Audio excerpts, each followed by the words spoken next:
Class 10 life science chapter 3 বংশগতি এবং কয়েকটি সাধারণ জিনগত রোগ। তোমরা সবাই মন দিয়ে শোনো, লেখো। সবাই লাইক অ্যান্ড সাবস্ক্রাইবটা দিয়ে দাও। বিশুদ্ধ বা খাঁটি জীব কাকে বলে, উদাহরণ দাও। কোনো জীব বংশানুক্রমে একরকম বৈশিষ্ট্য বজায় রাখলে তাকে বিশুদ্ধ জীব বলে। মেন্ডেলের এক সংখ্যার পরীক্ষায় জন্মিত যৌন লম্বা ও বেটে মটর গাছ হল বিশুদ্ধ উদ্ভিদের উদাহরণ। সংকর জীব এবং সংকরণ কাকে বলে? দুটি বিশুদ্ধ বিপরীতধর্মী বৈশিষ্ট্যযুক্ত জীবের পরনিষেকের ফলে উৎপন্ন জীবটিকে সংকর জীব বলে।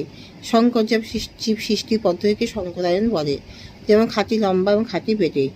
রাজকীয় হিমোফিলিয়া কাকে বলে? হিমোফিলিয়া এই মহারানী ভিক্টোরিয়ার পরিবারে প্রথম দেখা যায়, তাই এই রোগকে রাজকীয় হিমোফিলিয়া বলে।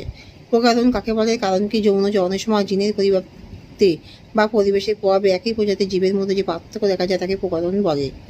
প্রগত প্রচ্ছন্ন বৈশিষ্ট্য কাকে বলে? দুটি বিপরীতধর্মী বৈশিষ্ট্যযুক্ত জীবের মধ্যে সংকরণ ঘটালে যে বৈশিষ্ট্যটি এ জনুতে বা প্রথম অপত্য বংশে প্রকাশ পায় তাকে প্রকাশ বৈশিষ্ট্য বলে।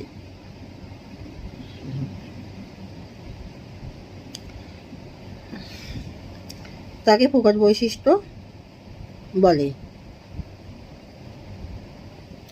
জেনেটিক্স বা সুপ্রজনন বিদ্যা কাকে বলে? জীববিজ্ঞানের যে শাখায় পিতামাতা থেকে অপত্যে বিভিন্ন বৈশিষ্ট্য সঞ্চনের কৌশল নিয়ে আলোচনা করা হয় তাকে সুপ্রজনন বিদ্যা বলে।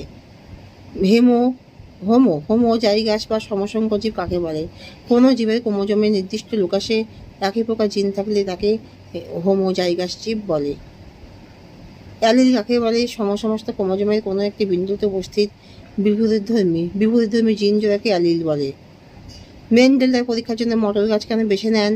মটর গাছ নির্বাচনের কারণ মটর গাছ সহজে কম স্থানে প্রতিপালন করা হয় ও মটর গাছ স্বপ্রজননক্ষম ও বিশুদ্ধ, অল্প সময় প্রচুর অপত্য উৎপন্ন হয়। মটর গাছে সহজে সংকরণ ঘটানো যায়। মেন্ডেলের একসঙ্গে পরীক্ষাটি চিকাগোর সাহায্যে ব্যাখ্যা করো। মেন্ডেলের একসঙ্গে জনন পরীক্ষার জন্য খাঁটি লম্বা খাঁটি মটর গাছ নিয়েছিলেন, খাঁটি বেটে মটর গাছ নিয়েছিলেন। এদের কৃত্রিমভাবে ইতর পরাগযোগ ঘটানোর ফলে উৎপন্ন বীজ থেকে যে গাছগুলি হয় সেগুলি সবই লম্বা বৈশিষ্ট্যযুক্ত, যাদের জিনোটাইপ হলো ক্যাপিটাল টি স্মল টি।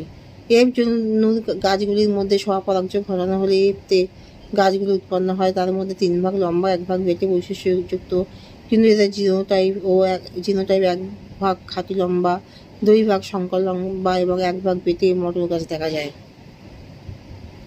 মেন্ডেলবাদ কাকে বলে? মেন্ডেল আবিষ্কৃত বংশগতির মৌলিক নিয়মাবলী এবং সূত্রগুলিকে একত্রে মেন্ডেলিজম বা মেন্ডেলবাদ বলে। মেন্ডেলের বংশগতির সূত্রগুলি কী কী? পৃথকীভবন সূত্র বা একসঙ্গ জনন পরীক্ষার উপর নির্ভর করে